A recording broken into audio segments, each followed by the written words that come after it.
I'm gonna stick with. I'm nominating Teenage Mutant Ninja Turtles Cowabunga Collection. If I Okay. just have to nominate Turtles in Time specifically, I will, David. But I don't think we have to go that low. I don't think we have to dig that deep. It's I mean it's not a remake. It's the It's not, original yeah, it's arcade not, game. man. They take the source code and they actually put it in the game and they It's, clean it up and they yeah, like it's not a remake. They're not because they can't. Like by yeah. when you remake a game, there's like legal obligations. You have to check with Look, sources when you region. I'm He not gonna has win anyway. It's, We it's, don't need to. We don't need to argue this all day. it's an easy mistake to make. It's all good. Just the mistake. Okay. All right, Sam. Okay. Is it? Okay. Great. Great. All right. Wow. Wow. All right. Well, Sam. Wow. Are most of us in contempt right now? That would be awful. You're all in contempt. It's gonna be 30 days, no bail. That's it. Well, David, I guess since you're the expert on what is and isn't considered a remake, what's your pick? I just used the dictionary. It's my pick. This was actually a pretty thin year for remakes. I think there are really only two because Capcom was busy this year, so they said call us back in 2023. My pick this year is The Last of Us Part 1. I've talked about this in another category, and I was pretty skeptical about this because as much as I love that original game, you know, Sony's re-released it twice now, but this is not simply a remaster of a remaster. This is a rebuilt from the ground up version of The Last of Us. New engine, new animations, new art, new just details in the scenery. They showed it, but you can do side by side comparisons of Last of Us 2013, Last of Us Remaster, Last of Us Part 1, and see that even though the narrative beats are the same, which is valid in a remake, it really has been completely rebuilt. They didn't just touch up the last remaster they did, or the first remaster they did, and it's really technically impressive. Like I said, I was very skeptical about this, but they won me over. They incorporated all of the fantastic accessibility features that they made for The Last of Us Part 2, and I believe added on to them. And this really is just probably like a remake in the purest definition of the word. You know, if you look at like a Resident Evil 2 remake or 3, they took the spirit of that game and rebuilt a lot of familiar environments with new corridors and maps and so forth. But this is just a phenomenal job by Naughty Dog. So yeah, that's my nomination. Yeah, I know that there's a lot of cynicism around Naughty Dog selling The Last of Us again, but I think it is a really meaningful remake. If for nothing other than the accessibility, right? Like The Last of Us Part 2 was one of the best games that year of the last several years when it comes to accessibility. And I think just bringing that to that original game that alone is worth revisiting it. It's also gorgeous. I know that The Last of Us came out in 2013, but there have been like very large steps forward in how games look since then, and it is night and day when you look at them side by side. And I'm not I don't know. mistaken. That is actually the reason they said they were remaking the game. Is that when they actually released the original, the hardware available to them didn't allow them to actually fulfill their full vision for what they wanted it to be. And now that the PS5 is capable of actually reaching what they wanted to do, but to that point, it's also fundamentally, from a gameplay perspective, it is different. Like the AI will behave differently. Like you will not be able to say, yes, the levels will look the same, at least in terms of like layout and whatnot. But you will not be able to necessarily do the exact same thing to get through the same situations you had previously. So you are going to find gameplay has changed because of the advancement they made with the AI. Just to play devil's advocate a little bit, I feel like that any developer would say that. Like, oh, well, we didn't get to our full vision because we were on this console, but if we were on this console, we would have done this. Greg, no, that's a great point. Like that speaks to the cynicism Donovan talked about, right? Like it does sound like a marketing line. Like we couldn't reach our full potential. Like, of course you couldn't. Sure, here's my $70, right? But like in this case, it was absolutely true. And if this would have just been another like layer of paint over the original remaster from 2014, like I said, I was not on board with this, but once they actually released a video talking to their engineers and going in depth and showing what they did, and then for me playing through it, I was like, okay, yeah, like they just kind of raised the house and built a brand new house that, like, they did more than move the furniture around, and it's a really great piece. And of I work. feel it's like I'm gonna vote for it, but like I feel like at the same time the conversation was like, look what Capcom's doing. They're making money. We can do that, right? We can do the same thing as Capcom, and that's why they went the extra mile, David. I think to show them, hey, we're not just getting a quick cash grab here. We're actually taking our time. But I have a feeling that the original conversation, I can only speculate, if it was like that, Capcom's doing this, we should do this too, and they're really successful. The reason we're seeing more remasters and remakes is because, and it's trite, but it's true, games are so expensive to make that you need money coming in while you're making the new thing. So you take a bankable game that was popular the first time around, and remasters are obviously less expensive, but this they could have just remastered the remaster. But with this, they went all full out with it and rebuilt something from the ground up. And they're obviously doing a lot of new stuff as well. But this was more than just something to fill a gap in a release schedule, right? Like this really feels like they were at the top of their artisanship with this. Yeah, and every day, every year, you have a new host of gamers coming to an age where they can revisit, or not even revisit, venture into the world of The Last of Us for the first time. And what better way to do it? Yeah. Why have to go and pick up a PS3 or get a remastered version when you've got this now pinnacle, the cream of the crop of this experience, and that feeds so well into the sequel. And if they remaster the remake for PlayStation 6, I'll be the first person to call bullshit. But as it stands, like this is a really impressive piece of art, and they did not take the easy way out in any regard with this game. So that's my nomination. All right. There you go. Let's see. Morgan, you have a nomination this time around. I did. I don't have any necessarily like super strong opinions for this one, but I did nominate the Uncharted Legacy of Thieves collection. There's nothing major in there overhaul wise, but I think the quality of life improvements were pretty solid. It's another one from Naughty Dog. They polished some stuff up, made it for next gen. The bundle itself too, like if you haven't really dug too deep into Uncharted, like that is like my recommendation, like to get that bundle. So I don't know, I was just very impressed with it. I think it's really good, and the games are amazing. So any other excuse to replay them is always welcome for me. So yeah. Yeah, I have to agree with that. I feel like this is the year Naughty Dog. Maybe this was a concerted effort. I wouldn't be surprised if it was, but like it's a great way to play all of their games on like one platform, right? And that's pretty cool. Not all of their games going back to like PS2, but Uncharted and The Last of Us, like you can play those entire series on like PS4 and 5 right now, which is pretty cool. It's also a year where they've promotion has started for the HBO series for The Last of Us. The Uncharted movie, I think, came out this year or last year. I don't know. I haven't seen it, but it's a good tie-in, really, in a lot of ways. It's good timing, especially so like putting out a remaster of The Last of Us Part 1 right now before the show hits gives people time to sort of read the book before they watch the movie. Only in this case, it's play the interactive movie before watching the TV show. Longer form of the TV show. Yeah, right.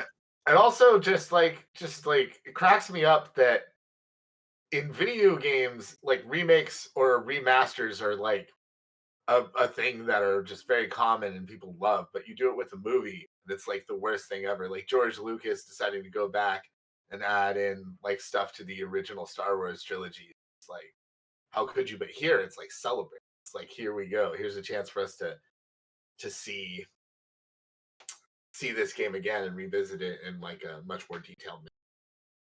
All right. Like game remakes are also met with a lot of cynicism though as well. I think it depends. They get a lot of hate. I think it depends, especially recently.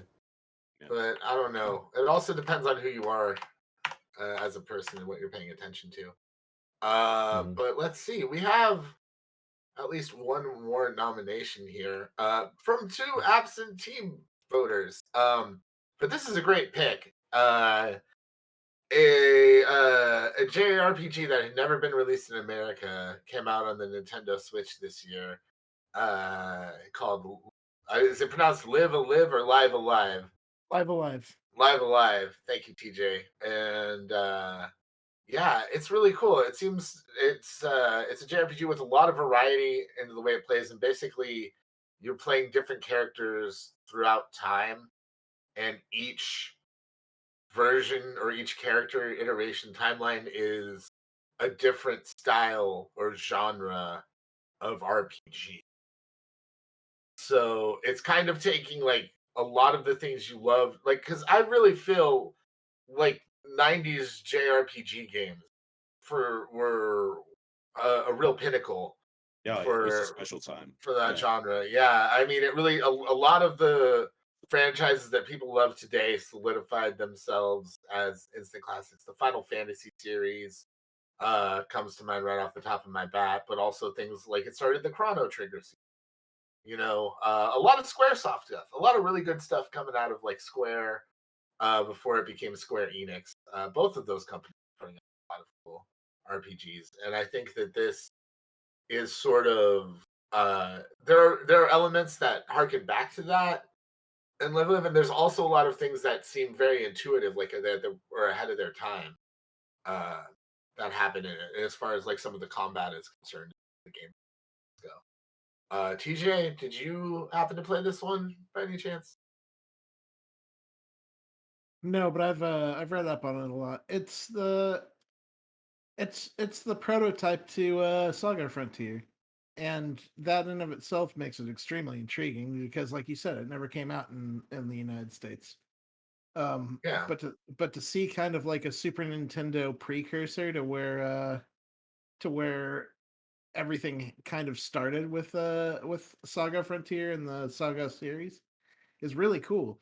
And like not only that, but they did a good job. Like they brought up voice acting to this game. I understand, and from what I've heard from Ozzy and Osif, it's pretty good. Yeah. Um, Yeah. It's definitely something that I like, that we're seeing stuff like this and that there's still a market for this, and this genre or style of classic JRPG still strikes a chord with gamers today, because this is my stuff, you know. When Final Fantasy went away from the ATB combat system, it really just put a sour taste in my mouth. I I I loved that style of combat, and I remember pre-ordering 12 and finally getting it, and it was like playing World of Warcraft and just piecing out very quickly, you know. So having, I'm not saying this like exactly the same as like a Final Fantasy, but just being able to have an option to play a new game that has those sort of tastes, similar tastes, you know, is very exciting for me. I would love a remake of Lufia 2. Like Oh just man, yeah, like going back, like there I think you're I right. Like think I mean, like there are a lot of obvious candidates. Like we've seen the FF7 remake, right? But the 16-bit era, like even a remake of Final Fantasy 3, aka Final Fantasy 6, like that would be really cool to see. yeah, they don't have to do much. They really don't have to do much. No, I mean, no. they don't have to really change the visual style that much or anything, because I know they've tried to do that before with a lot of the re-releases. I think they did that with what Game Boy, with the DS maybe, and I don't know. At any rate, um, yeah, I think that's a really good pick. I'm a fan of JRPGs, and I know that Ozzy and Osif are both going to vote for that one. Why don't we start? I have a nomination. Oh, Shazat, record scratch. TJ. I'm gonna go with Tactics Ogre Reborn. This Mm. this was a much like Live Alive. This was one of Square Enix has been on a fun tangent of digging around in their old toy chest and polishing off some things that haven't seen action in years. Tactics Ogre Reborn is like is one of the first games in the Tactics Ogre series, and it's like the prototype. Much like Live Alive is the prototype for Saga Frontier, Tactics Ogre is the prototype for Final Fantasy Tactics. It's got the same trappings, like grid-based combat, classes, leveling up characters, building them into something new, like turning a barbarian into a samurai or something like that. Decent story with good voice acting, both in English and Japanese, which is rare. I usually, when I put it on the English side, it's usually to check and see if they're hamming it up and doing the typical things, but they actually do a good job of emoting on the characters. They spruced up the visuals, spruced up the battlefields, and then they put this thing in. Like I was telling you about this, Blake, because like you're not a huge fan of tactics games and how hard they can be sometimes. Yeah. But it's got this system that I cannot talk up enough, and I wish it was in more games like the Chariot Tarot system. And in this game, you make a lot of choices, and generally speaking, they direct the flow of the story, determine which characters will be enemies and friends, or who dies permanently. And the Chariot Tarot system lets you go back in time through the game with your characters at their current level and class and replay choices that you made. And so you can re-explore those branching paths without having to start up a new save.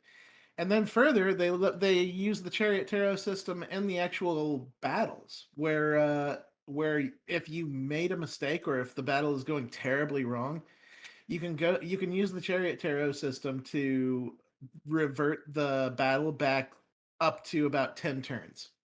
And you can choose between 1 and 10 turns. Yeah, that mechanic in particular, I think, is really interesting and really key, and a really smart one to add, because that's not common in games even today.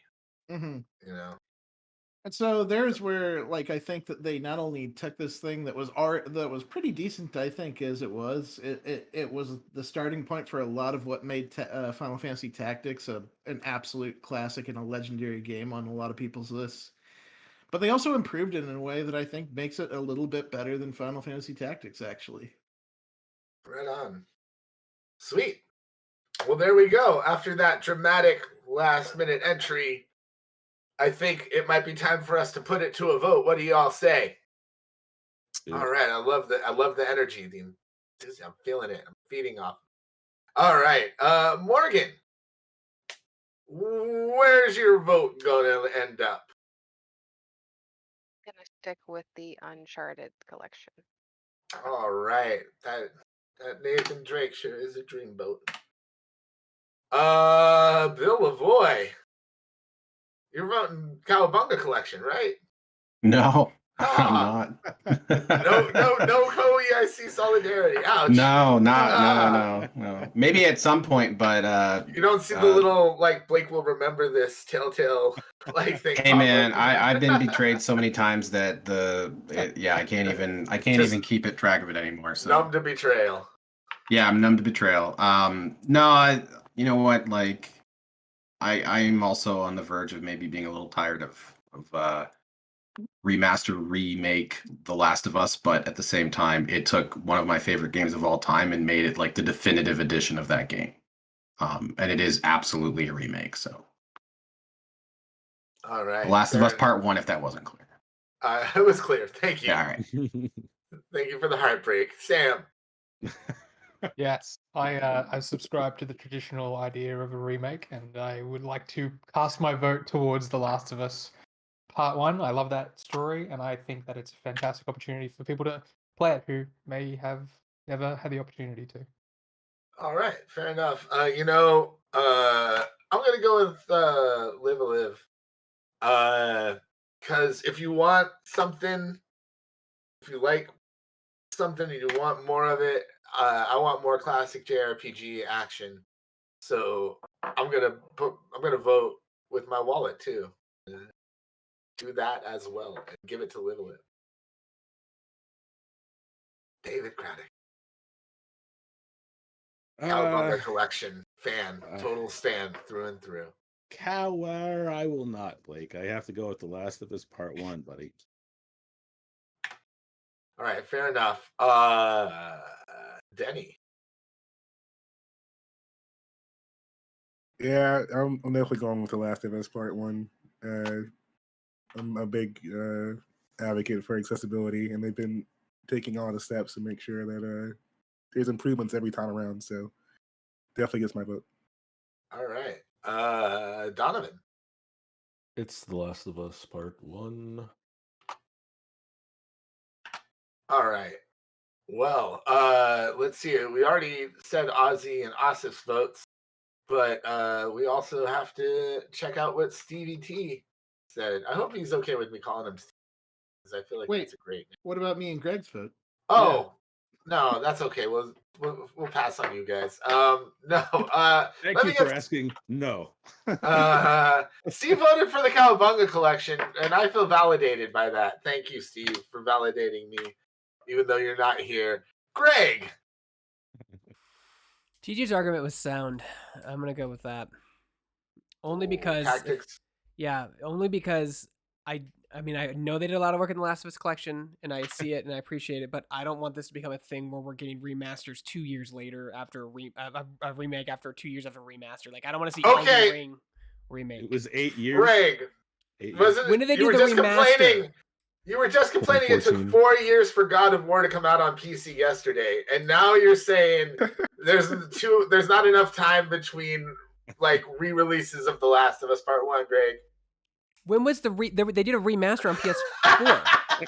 That was 2014. Oh, it seems longer. That was 8 years ago. Yeah. They should have waited. They should have waited 3 more years. I guess. Yay for the cover-based shooter. Great narrative, cover-based shooter. That's not what it is. Tactics Ogre, TJ. Moving on. All right, TJ Denzer. They're great at that. They're great at doing. Thank you for joining me in the Tactics Ogre camp, Greg. It's a pretty great game. Are you both voting for Tactics Ogre then? Mm-hmm. Oh man, if you'd voted for Live a Live, it would have been tied. I love both those games. Like, I really do. I've been so thrilled with the way that Square Enix is digging up their old games and doing them upright. I can't wait. Like, I know Donovan's with me on Dragon Quest III remake coming at some point. That's going to be so fun, and I love it. I hope they keep doing it. All right. Well, David, I've tallied the votes and I haven't, messed with them at all. But just looking here, it looks like Teenage Mutant Ninja Turtles Cowabunga Collection lost to The Last of Us Part 1 this time around. You are this time, Gadget. A gentleman and a scholar and a member of the judiciary system in good standing. I would trust your word. Absolutely. Don't worry, my official declaration that I put into the archives will have, a very, very long-winded statement about this. But you're gonna write your opinion after yes, that's right. All right. As for now, though, The Last of Us Part 1 is your best remake of 2022. The gavel has gavelled. I got this.